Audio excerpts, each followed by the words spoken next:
Welcome to this Philadelphia Sports Table podcast show, special podcast. Yes, it's a PST special podcast because we have one of the best in the business when it comes to draft evaluations, scouting evaluations. Again, one of the best in the business. We've got Mr. Matt Waldman with us this week, coming to us from his little studio area as we are getting set for this NFL draft. Matt, buddy, it is great to see you. Thanks so much for jumping on the Philadelphia Sports Table this week, man. Yeah, Jeff, I always look forward to it. So this is going to be fun. It's a fun time of year, and people are excited about what the possibilities are going to, how that's going to work out, and it's been an intriguing class to study. Absolutely has. Let's get into just some of the prospects, of course, that we're going to be talking about. But the one gentleman that I wanted to really dive into is a guy named Travis Hunter, who all of us who follow college prospects and what may happen with this NFL draft and the talent in this draft, Matt, we usually don't see an offensive and defensive athlete like we have seen with Travis Hunter. And the questions persisting about whether or not he's going to be playing mostly cornerback, mostly wide receiver, combination of both for whatever team ends up drafting him. And when it comes to him playing, say, wide receiver in the NFL, you do offensive draft analysis, Matt. I'm wondering, what type of wide receiver comp should we be looking at when it comes to Travis Hunter? I mean, maybe perhaps a Justin Jefferson, maybe Larry Fitzgerald. I'm wondering, what type of that mold does Travis Hunter fit into? What are your thoughts as you've been evaluating him, my friend? Sure. First of all, Hunter has pretty much told the media that if he doesn't get to play both positions, he'll think about retiring. So, I know. Isn't that amazing? I'm not even signed yet in the NFL, but I may retire if it doesn't work out the way I want it to. Yeah, exactly. But I mean, listen, he's adamant. He wants to be the next Sammy Baugh or Jim Thorpe in terms of playing both sides of the ball. So it's admirable that he has that kind of aspiration. We're going to see how coaches handle that. And it's very possible that there's one scenario where he could get drafted and the coaching staff feels like he's better off as a cornerback, and others feel like he's better off as a wide receiver. Yeah. And they're both positions that get drafted in the first round pretty early. Yeah. Though wide receiver makes more money on the whole. Yes. So I would expect wide receiver is the one that the teams will think will be most impactful, but it's very possible that you could see some combination of both, or teams start off by saying, we're going to put you in this one position primarily, but we're going to let you do both, but it's going to be smaller packages. And then we'll see if they actually make good on making him a full-time player at both. Yeah. And see if maybe his perspective changes in the NFL with the rigors of the game and realizes maybe I'm not helping my team as much by demanding this type of thing. Because, 22, 21, 22, 23 years of age, you're an adult, you're a grown man. But you don't have a lot of experience being an adult or a grown man. Absolutely, especially around veterans who have been in the league for so long, depending on what team he goes to. I mean, there are veterans in this league that are going to say, hey, listen, slow up, put on the brakes, Travis, okay? This is our league, our team. We've been here for quite some time. You're going to need to learn the ropes. Yeah, or you're not helping us pay my family's mortgage with us losing like this because you're tired. Or that you're unprepared, or that you didn't understand this coverage because you're trying to split your time between two things. Right. Or it turns out that he is doing it well and proves himself right. So that's very possible. But I think in terms of comparisons go, certainly when you mention a Justin Jefferson or Larry Fitzgerald, those are guys who win the ball very well, who run strong routes. And so there's some things there that you can make that type of comparison. If I'm going to make a comparison between the types of physical skills that Travis Hunter has, his body composition, how he plays the game, what he does well technically, I would say maybe those guys don't match up as strongly to me in terms of height and weight and those skills, though he shares some of those things to win the ball. I would say maybe more of a Chris Olave or a Ricky Pearsall, but better. Yeah. And Chris Olave, we really haven't seen him hit his ceiling yet because he's playing with a hospital ball thrower in Derek Carr, who, I think that Chris and Michael Thomas still sitting somewhere at home is Right. still ranting and raving on X about how bad Derek Carr is, Yeah. as a teammate to play with. Um, but that aside, I would say if you look at Hunter, the route running's there, the skill after the catch is strong. He certainly can win targets that are away from his frame and in tight coverage. Um, I'd like to see him get a little bit more, have a better plan at the boundary when Okay. he is releasing against the line of scrimmage. I think that he does well in the college game, but some of the choices he makes have gotten him pinned to the boundary and will get him pinned more often to the boundary in the pro game if he doesn't figure out that plan a little bit better. Yeah. But it's not awful. He's a guy that would have been easily in my top 5 to 6 in last year's star-studded wide receiver class. And I think to say he's a better version of Chris Olave in terms of what his ceiling could be tells you that he can very much be a number one primary wide receiver for a team. It's going to be really interesting to see not only what team he goes to, as we're talking about that impact, you're talking about his skill set, Matt, how he's able to transform from the college ranks over to the NFL. I think it's going to be a fascinating storyline over the next couple of years because, as we know, wide receivers, they don't just come in the league and start dominating, or they don't really find their footing until, well into that first contract that they have. So it's going to be a real interesting storyline with Hunter moving forward. And really quick, folks, I failed to mention where you can find Matt Oh, Waldman and his amazing work right at the beginning of our discussion. I get so excited when Matt's on, folks. I got all no worries. starry-eyed, Oh, you're too So funny. You're too funny. uh go to mattwaldmanrsp.com. That's where the rookie scouting portfolio is that he has been creating for years and years and years. Again, one of the best in the business. Again, the rookie scouting portfolio, Matt Waldman, RSP.com. And I know you're on like various social media sites too, correct? I mean, we're all at this point, I think, on just about everything, but I know you're on Twitter. I think you are on Threads as well, if I'm not Yeah, I'd mistaken. say you'll find most of my stuff on X, Blue Sky, Yeah. and YouTube. So Nice. at Yep. Matt Waldman at the more content oriented stuff, and then Matt Waldman's RSP Film Room is my YouTube channel. It's been around for Very good. 15 Yes, years. exactly. Yeah. You find a lot of great stuff on there for sure. All right. Well, Matt, I know that our listeners, folks who are watching this as well, we love to get into the quarterback talk heading into each and every NFL draft, and this draft, no different. So let's get into some of these guys here, some of these prospects, hoping we can talk about the top quarterback prospects in terms of their pocket management, maybe their processing, and how it's going to relate to the NFL level of play after they are drafted. So let's kind of go through Cam Ward, Shedeur Sanders, and Jackson Dart. So why don't we start with Cam Ward? Your thoughts, your evaluation on him, what we may be seeing, again, from a pocket management standpoint, his processing. What are your thoughts here about Cam Ward and the evaluations that you have done? Well, from the college game, you look at Cam Ward and you realize that at Washington State and at Miami, that his offenses were built largely on RPOs and screen games. And at Miami, they did a lot of four verticals, which is basically everybody running a deep route, Yep. and then having to check down with the running back.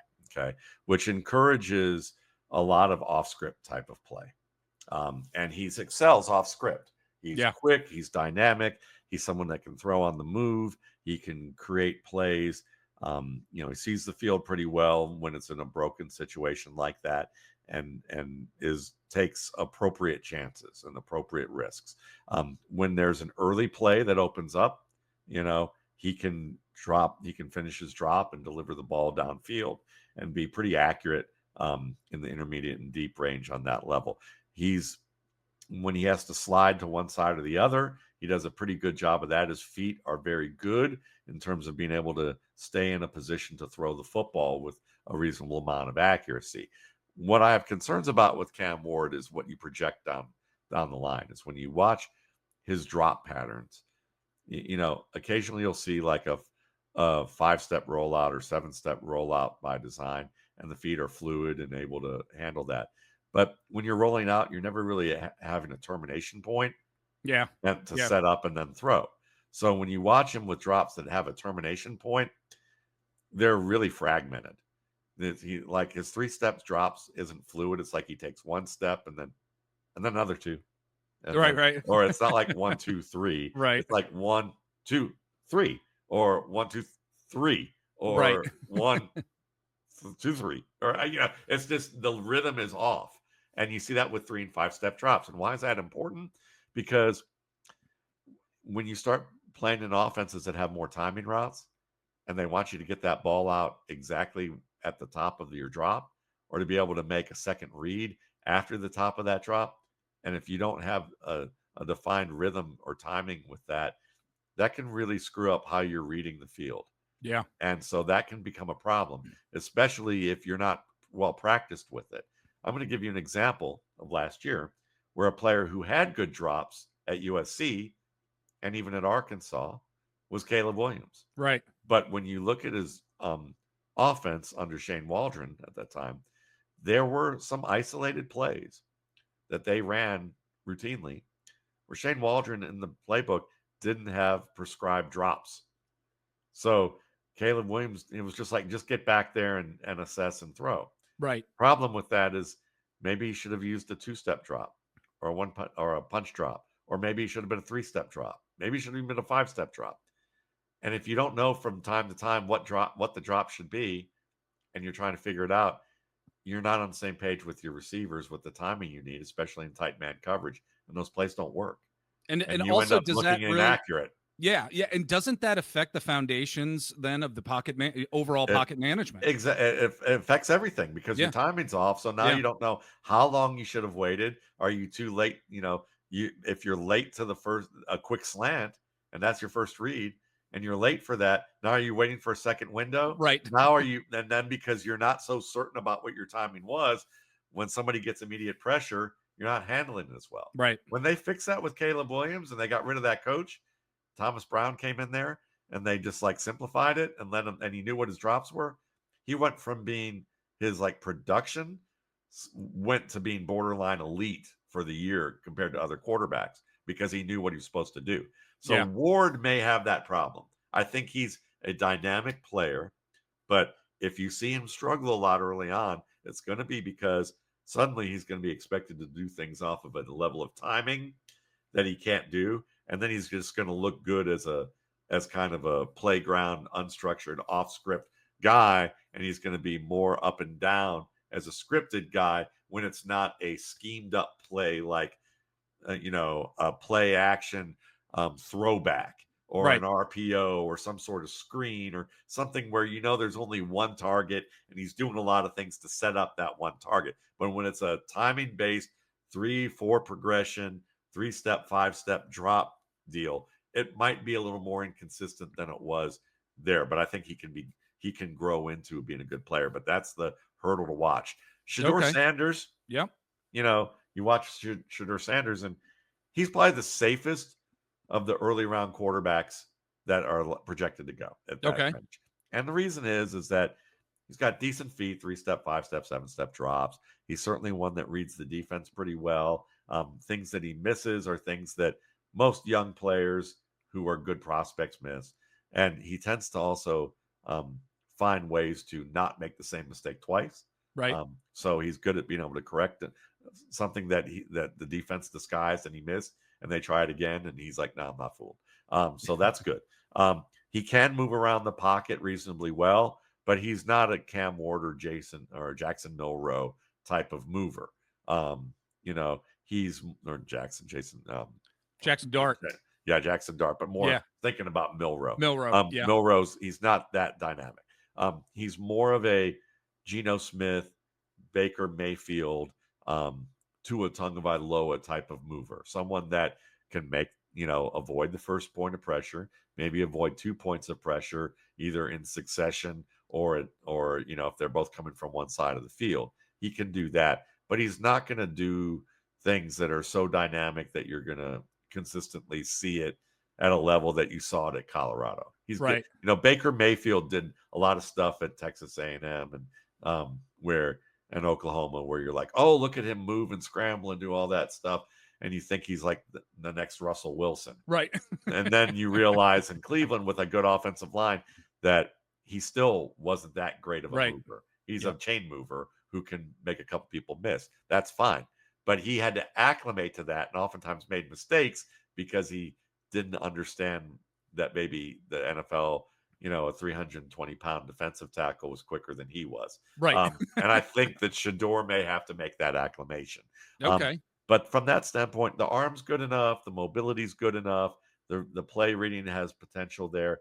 It's just, are you going to get a player in the first round that you feel like is going to be able to lead a team when things aren't going well and Yep. do something dynamic like Jason, like Jalen Hurts? Right. Are you going to be Yep. able to have that? No, you're not going to get that.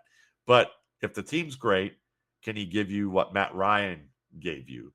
If with a strong offense and get you deep into the playoffs or in a Super Bowl or even close to winning a Super Bowl if your defense doesn't crap out on you. Right. Yes, Shador Sanders could have possibly develop into that. It's just the question then becomes, do you want that? Do you want to take an early first round pick on that? Or do you want to build your defense and then get a player or a veteran who can offer that to you that is a more known Yeah. quantity? Yep. Yep. So I guess the last one, Jackson Dart. Yeah. Yeah. What are your thoughts here? I think he's a bit manufactured by the draft media to Okay. try and make it, I was wondering and if you by were the going to say that. NFL. Yeah. I was wondering So, if you were going to say that. Yeah. yeah, he's a bit manufactured, but I think that there's potential there. Maybe it's that they're squinting a little hard, Okay. and when you squint hard enough, you can kind of see it. Short and low end intermediate range of the field, very good. Good footwork, quick, someone that RPO screens, timing, passing game in the quick game, ability to like move around and have a moving pocket and throw on the move. Think like if he went to the Los Angeles Rams and he get the sat behind Garoppolo and Stafford for a year or two, Yeah. and he would fit that offense because the routes are crossing the middle of the field. He's able to move around, use that play action game, benefit that from that run game. But anything over 25 yards is scattershot right now. Okay. And there's not a lot of rhyme or reason because sometimes it is he moves in the pocket and then his front foot's too far from his shoulder and now his feet are too far apart and he's not accurate. Other times his feet are perfect and he's not accurate. And it's not he's always long or he's always short or he's always behind or always ahead.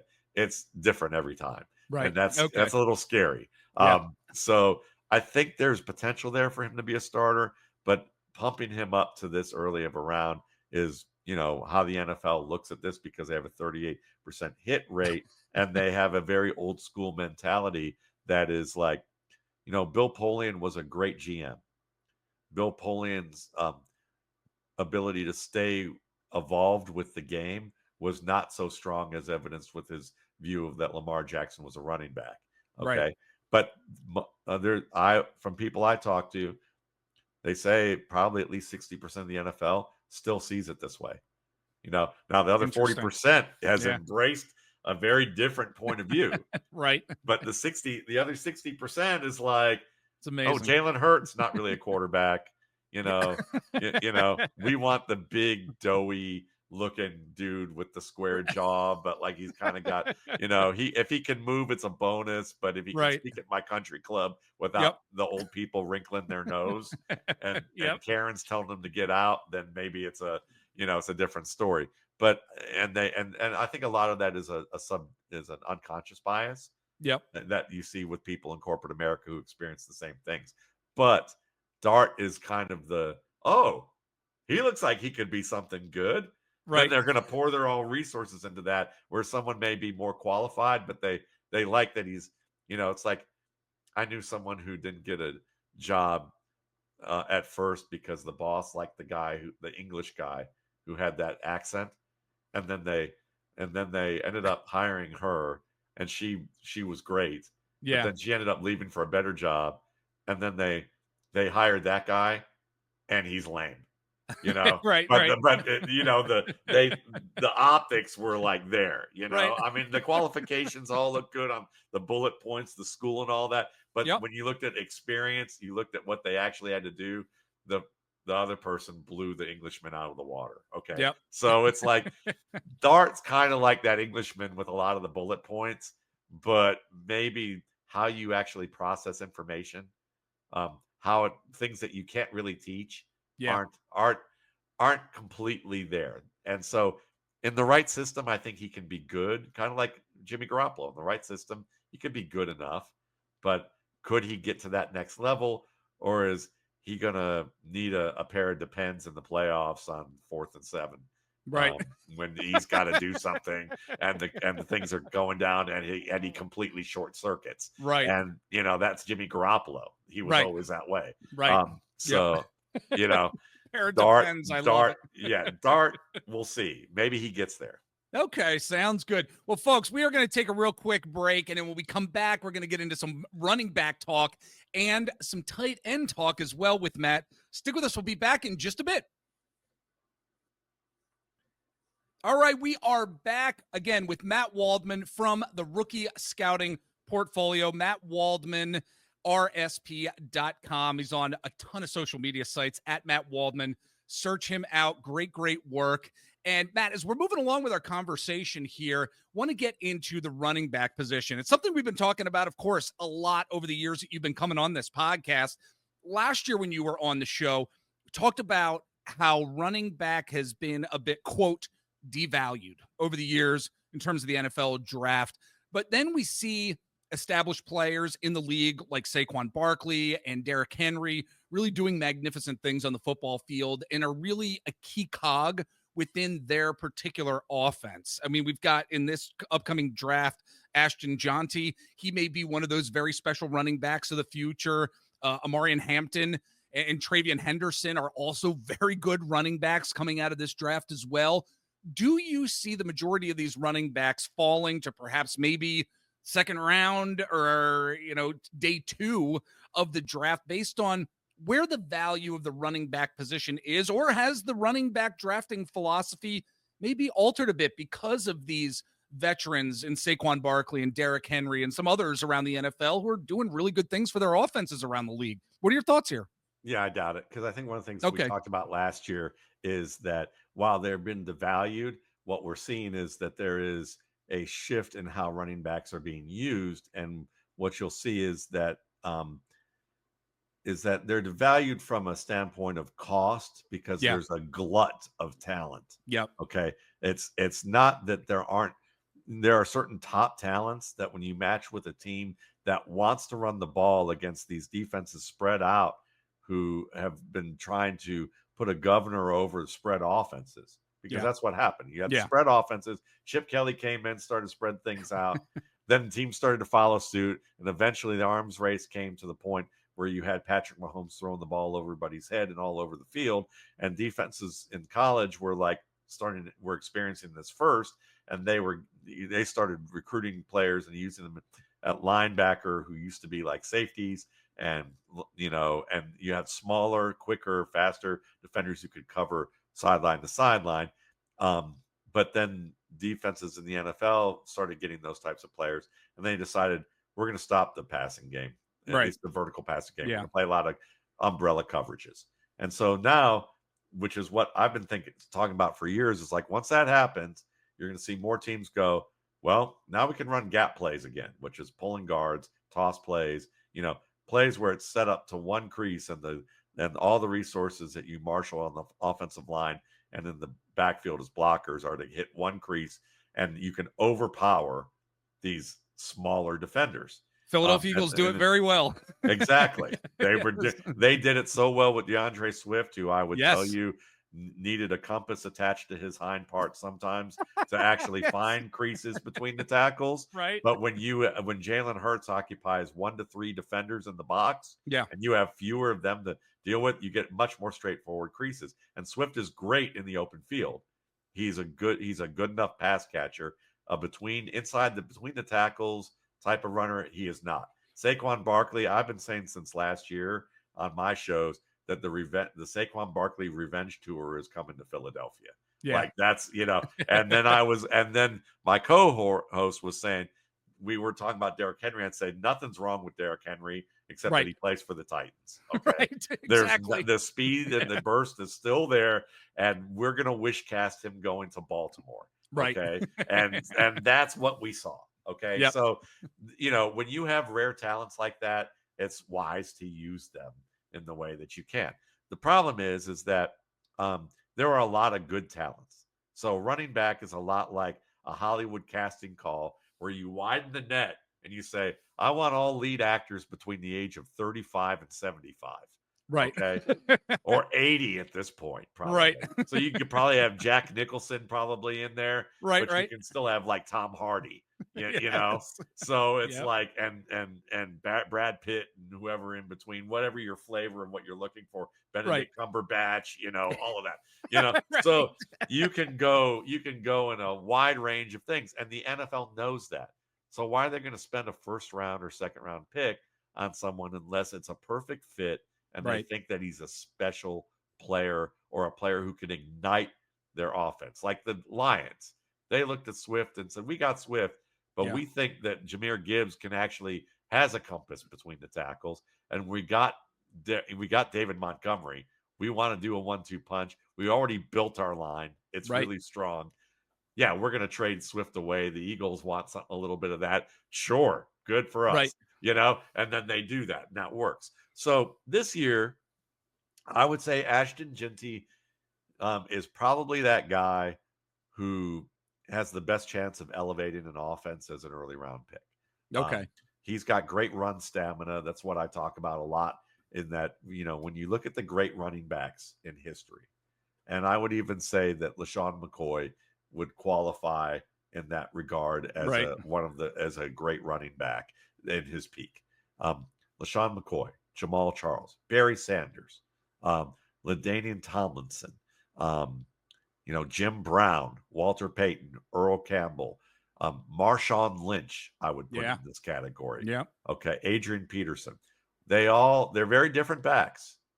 Some of them are in a completely different universes. You would never confuse Barry Sanders with Jim Brown, Right. you Right. know. But Yep. what they have in common is that at the beginning of a play, when they have to make defenders miss or run through tackles in the box, the energy that they're able to deliver to an intensity in which they play is very strong. And then at the end of a play, 50 yards downfield, and maybe they've covered 75 of the how much zigging and zagging they had to do to work around a defense. Then at the end of a play, they still have more energy to execute similar types of moves against defenders who are in pursuit, who look more worn out. It's Right. like they're the guys Yeah.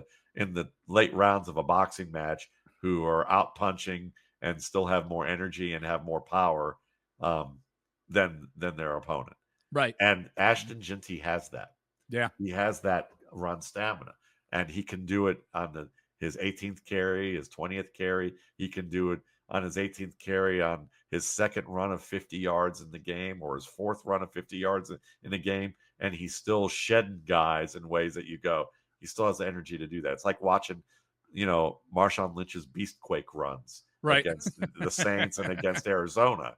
Yeah. And you go, he doesn't look like he's, blowing by people, but the energy that you see with him Yeah. playing, you're like, how's he still doing that at the 10 when Right. he was starting at the 20 on the other side of the field? Right. So Genty has some of that. So I think he's probably the early round guy. I think people are trying to put Hampton and Henderson in that range, Okay. and somebody might buy on that, Yeah. but I think that there's a gap. Okay. And I'd say Henderson is what people hope DeAndre Swift could be. He is a good gap runner. He does short circuit on zone runs more often when it's not unbelievably clean. Right. Gap, it can be a dirtier run on gap, and he'll hit that crease and hit it hard.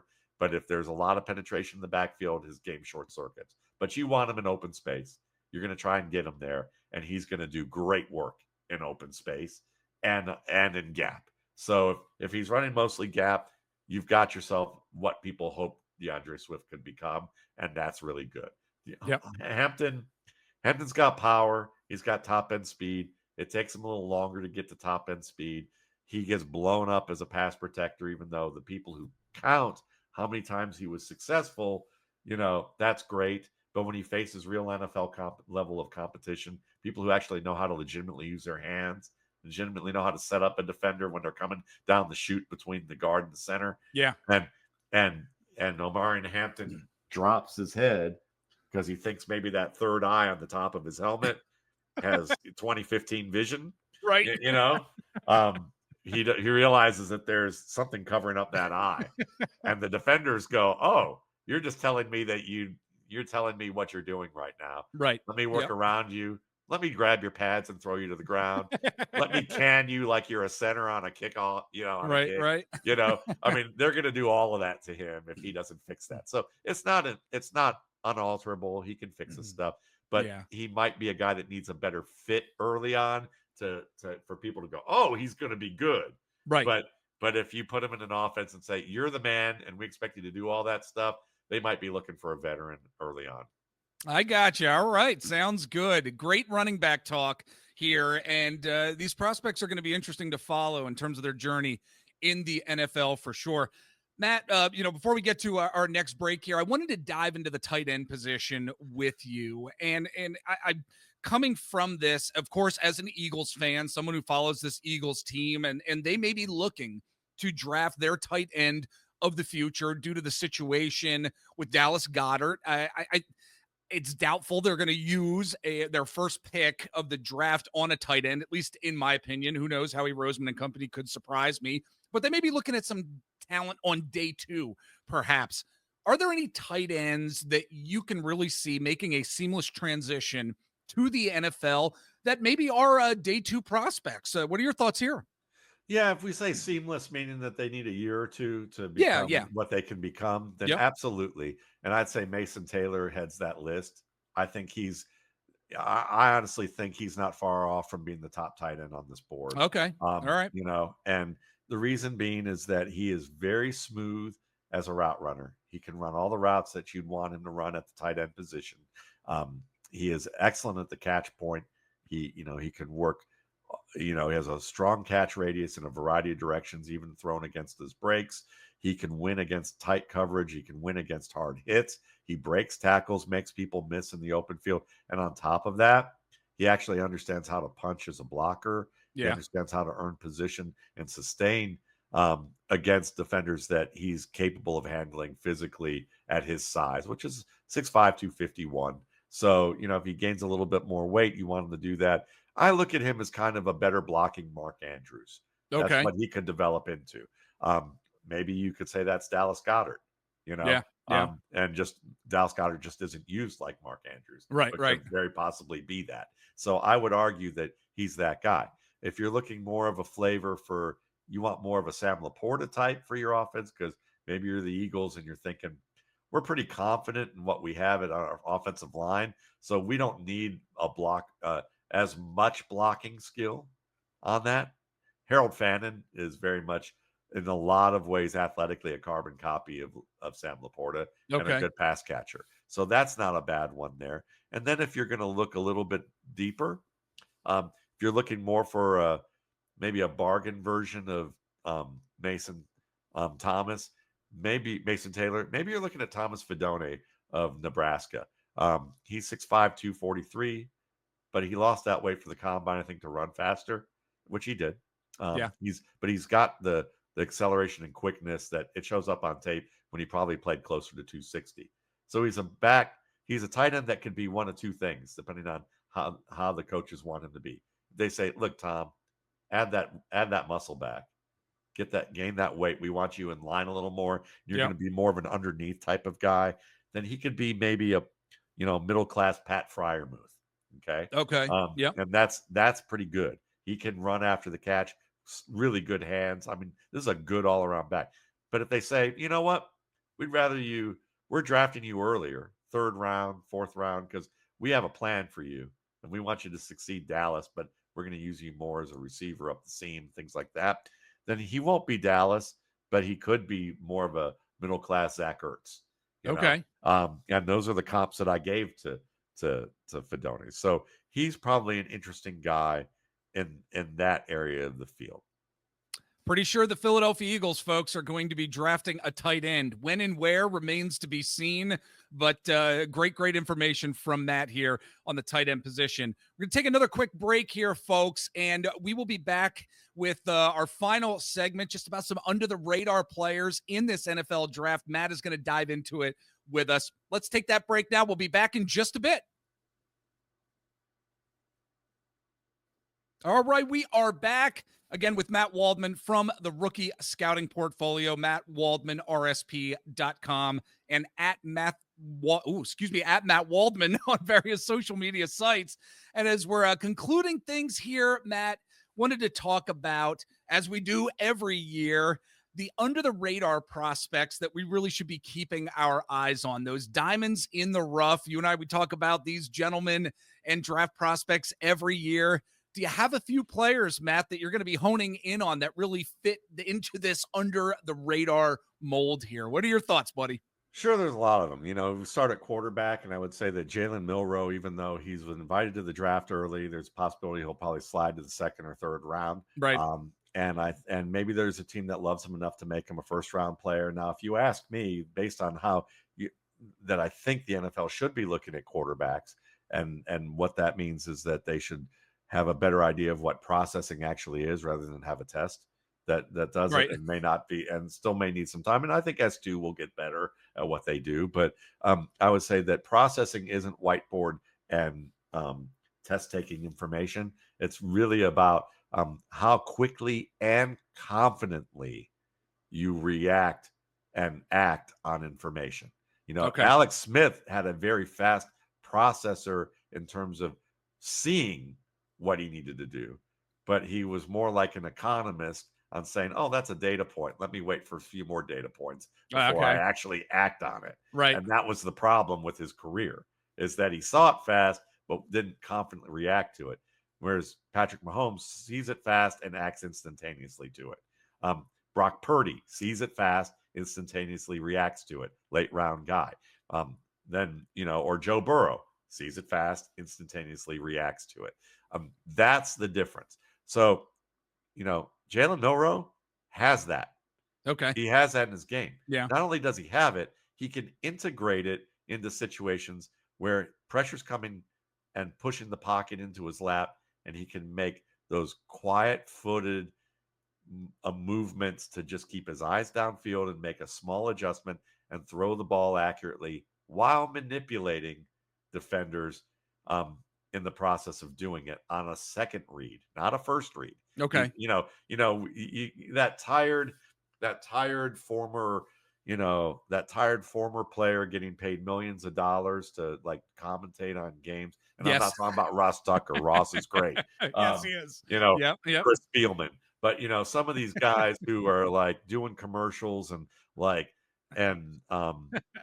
probably aren't studying as hard as they need to anymore. Right. But they go, look at how he drops back during his drop and looks off the safety to one side of the field and holds them there and goes to the other. Something that a good high school quarterback does. Right. Okay. Right. And we're talking about middle linebackers that you're moving while your guard's getting pushed into your lap, and it's your second or third read that you're deciding to move that guy. And Right. It's very clear you're manipulating him and then firing a ball on a mesh play, to the opposite side while that's going on. Milroe does that. He's the only quarterback I've seen do that in this class on a repeated basis. Does he have some issues with, holding on to the ball when he's blindsided a little bit? His hands are bigger than what were measured in the Senior Bowl. Yeah. Does he have, he doesn't have great touch on certain types of routes like the moon balls Russell Wilson throws on cover 2 or on fade routes in the red area. He's got to work on that a little bit. But he's got the quickest release in this class. He's got the most compact release I've seen since Dan Marino, to be honest with you. Wow. All right. He's got good drop back footwork. He's already he is an academic Heisman. And the Senior Bowl stuff was a little overrated in terms of the issues where they were saying, oh, he's inaccurate. He wasn't on the same page with some of his receivers. Right. Receivers weren't on the same page with him. So, looking at this overall, honestly, Cam Ward may be the top quarterback on my board, but it's only because there's some things that when I just charted and graded based on charting, I didn't see enough evidence of that I actually saw on film to give, overall, to give him the grade I wanted to give him. If what I saw on film is like translates better, and it's not just strictly the charting part, he'd be easily the number one quarterback in this class for me. And Wow. Okay.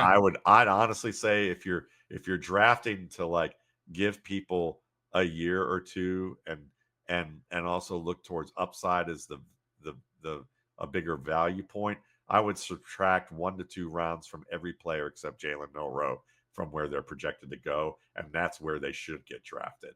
And Milroe would be the number one quarterback, and you'd be taking him in the second or third round. That's That's how I great. see this Yeah. class. Um, Yeah. Now, if we're going to look at there's another quarterback who is not going to get drafted, I bet. And if he does, it's going to be in the 7th round, and it's Okay. going to be Curtis Rourke of Indiana. Curtis Rourke is very opposite of Jalen Milroe athletically.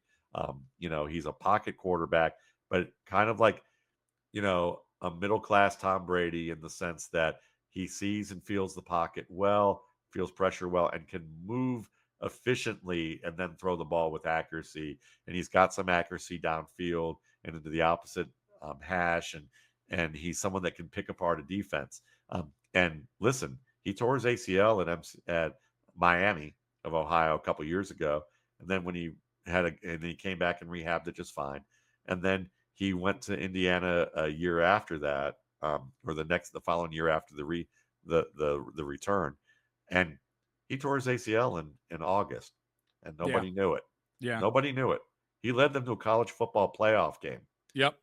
and Yep. nobody It's pretty knew. astonishing. Yep. Yeah, nobody knew that he was playing it that way until January. Oh, by the way, he tore his ACL in August. This is a tough as nails kid, Yep. and if all he tore was his ACL, if it isn't the meniscus or other tendons or ligaments along with it, that's not as big of a deal. Even if it's a long rehab, he'll be as healthy as he ever was, so it won't be an issue. So yeah, this is a kid you signed as a UDFA 7th round pick, something like that, and give him a redshirt season. Yeah. And at the very least, you're going to have a good backup. At the very Yeah. least, a good backup. Running backs, um, Taj Brooks. I've talked about him a lot You have. Yep. in Texas Tech. I Yep. call him Lemonade because he basically mitigates bad losses, turns lemons into lemonade. Very smart, efficient runner with speed, quickness, mostly quickness and acceleration, short area speed. Very good. Um, he's someone that you can make a B back. He can be a third down back because he's a good blocker. He's a good pass catcher.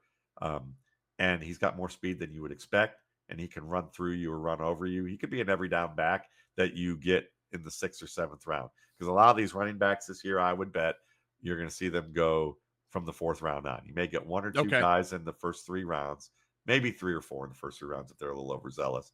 And then you're going to get a lot of guys in the 5th and 6th round. There's going to be 2 or 3 teams that probably pick 2 guys after the 4th round, and you're going to see the one guy and go, "Oh, I'm excited," and then they pick someone else. It's going to be like the Jamal Williams, Aaron Jones 5th and 6th round for the Yeah. Packers Yeah. years ago. But yeah, Taj Brooks is a good one from that standpoint. Brashard Smith, if you're looking for a scat back, used to be wide receiver at Miami, then played running back at SMU for 1 year, and it's kind of like Tyrone Tracy, but they didn't have to move him from wide receiver. He was a legitimately okay college wide receiver, Right. whereas Tyrone Tracy was a special teamer who was like not so good, but Right. Right. he really worked hard and also showed a flair for running back. Brashard Smith does too, but he's more of a scat back than who's great in open space, but more balanced than you would expect for between the tackles guy. Running wide receiver. There's a lot more running backs I could add to that list, Yeah. but those are 2. Wide receiver, Andrew Armstrong at Arkansas. He's Yes. a 6'4", Yeah. 200-pound guy who has great length, really uses it well in the vertical game. Kind of a Hakeem Nicks type of player, not inordinately fast, but very quick. So he can get on top of you early and then uses size to maintain or earn late separation, tracks the ball fantastically, not just vertically at the boundary, but also running dig routes, Okay. comebacks, Yep. curls, and he runs good routes, man to man. So this is a guy who, from that standpoint, Armstrong to me should be a late round player. It's surprising to me that he didn't get invited anywhere, but he had his brother suffered died like a week after he declared. His brother was shot by police. He had mental health issues, and the police had successfully gotten him to a hospital a couple times in the past. This time he was armed, and it turned into a tragic fatality. Yeah. So this was probably just before he would accept any invitations anywhere. I doubt he was probably had to attend to family matters. Yeah. So he's an under the radar guy. I think Isaiah Nayor of Nebraska, he may be one of the true X receivers in this class that doesn't have many. He's 6'4", 218, runs a 4.4 40. He played at Wyoming and lit it up early on. Then he got recruited by Jerry Sarkisian at Texas. And Sarkisian was basically saying, this guy and Xavier Worthy, this is my 1-2 punch, and it's going to be great. And then Nayor tore his ACL. And then he was just getting back into the swing of things at Nebraska. And so he was even contemplating staying an extra year. But he had a good combine. He catches the ball really well. And he's a pretty good route runner on his own merit. So the last one I'll say is Jackson Hawes, Georgia Tech tight end, okay, out of Yale before Georgia Tech. Best blocker in this class. Now, whether he can be a pass catcher, I would have wanted to work this kid out if I had that kind of resources, and see where his growth potential is as a receiver. I think he can be competent in the short range of the field, but if you're looking for maybe someone to be a 6th offensive lineman for the Eagles, and then hope that he can be a Tucker Kraft type, right, who can get fed into the flats and then rumble through people, I think Jackson Hawes could be a nice option. Folks, again, he's Matt Waldman from the Rookie Scouting Portfolio. Matt Waldman, RSP.com. Buddy, it was great talking to you. It was fantastic talking to you, as always. And I'm hoping that you can join us at some point down the road. We'll talk more prospects, maybe before fantasy football gets into, before we get into that season too, because you also do a lot of great fantasy football work as well. Sure. You can find me at footballguys.com. I've been a senior staff writer there since 2009. So the RSP is really kind of like, what I do is I give you a pre-draft and post-draft. The pre-draft is, probably one of the most in-depth analysis you'll find in the public on quarterback, running back, wide receiver, and tight end. It's over 1,200 pages this year. It's all bookmarked on PDF form, so you choose your own adventure. You don't have to read it straight through, though I know people who religiously like to take off their full 2 days from work just so that they can read it and have fun. I think back in 2022, I read the whole thing, and it took me a while. And since then, I was like, oh my gosh, I'm like, how does Matt do this? I'm like, my gosh. But it's one of the this and Dane Brugler's The Beast are, according to recruiters, the two most purchased guides by NFL people who visit them regularly to talk about players and study, evaluate and talk with players. So you get a post draft that's much more fantasy oriented. And that's where I talk about fit as well, like where they fit, what they do in the offense. So like I may have Marvin Harrison. I had Marvin Harrison, my number 2 receiver last year, pre-draft, with Malik Neighbors over him by a good margin. And then Ladd McConkey, when the draft was over, I looked at that fit and said, Ladd McConkey is going to be a top 15 overall fantasy producer at his position because of the fit. And Marvin Harrison, I don't think is going to even be a top 36 player, or he'll be in that range, like the low end of that range. And that's exactly what happened. He was right. So folks. it's like so I give you kind of both ways of analyzing information. You can find me directly to buy it at mattwaldman.com, but you can go to mattwaldmanrsp.com to see all the free work and free scouting reports that I put out there and where my podcasts are and all that. So thanks again for letting me share that, Jeff. And it's always a pleasure to be able to talk. You got it, buddy. And folks, really quick, if you want to follow the Philadelphia Sports Table podcast show on various social media sites, here is where we are. Instagram. Of course, we are on Twitter/X. I'm over on TikTok. Our Facebook page, we're on Threads and Blue Sky as well. Eric and I are there. Going to have Eric on the show this week, and we've got a lot of Phillies talk that we're going to be getting into. Matt, again, buddy, thank you so much for taking the time. Always great to talk to you, my friend. Keep doing great work, my friend. I appreciate it, Jeff. You too.